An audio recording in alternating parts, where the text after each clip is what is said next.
Dwi yma yng Nghaerdydd achos dwi wedi bod yng Nghaerdydd rownd cyn-derfynol y Llais. So nes i gychwyn swydd newydd dechrau rhagfyr yn helpu pobl sy'n gweithio i S4C ac yn y cyfryngau Cymraeg yn gyffredinol efo'u Cymraeg. Ac rhan o hynny oedd cefnogi cystadleuwyr yn y Llais. Os da chi ddim wedi gweld y Llais, mae e fel The Voice, ond fersiwn Gymraeg, a mae rhaid i bawb ganu yn Gymraeg. Dwi'n meddwl bod 18 cystadleuwyr wedi cael rhyw fath o gefnogaeth efo'u Cymraeg.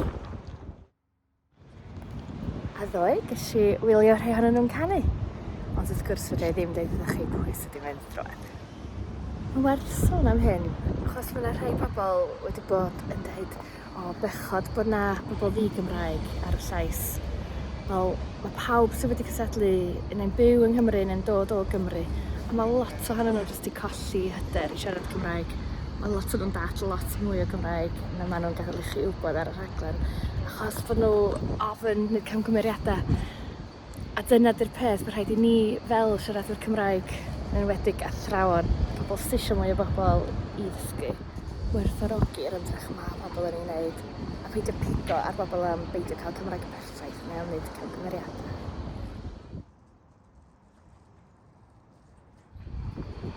Dwi wedi rhoi gwersi Cymraeg i bobl sy'n gweithio ar draws Gymru ac ar draws y sector, prentisiad hefyd, pobl sy'n cynhyrchu rhaglenni. A mae gymaint sy'n dweud, dwi'n dall lot o Gymraeg, dwi jyst ofyn siarad achos dwi ofyn i'r camgymeriad, neu mae gen i lot o Gymraeg ond gen i'n cyfle i ymarfer achos does o neb isio ymarfer hefo fi. Felly, os da ni eisiau mwy o bobl i siarad Gymraeg, mae rhaid i ni fod yn fwy amyneddgar. Mae rhaid i ni fod yn barod i glywed rhywun yn siarad yn araf ac yn gwneud camgymeriadau, a peidio disgwyl i bawb fynd o ddim i 10 dros nos. Dyna jyst ddim sut mae dysgu iaith yn digwydd. A mae yna gymaint o bobl sydd wedi tyfu fyny yng Nghymru, wedi mynd i ysgol Cymraeg, wedi siarad Cymraeg drwy lot o bywydau, a wedi colli'r hyder rwan fel oedolion achos bod nhw wedi bod i ffwrdd heb i ddefnyddio fo am flynyddoedd.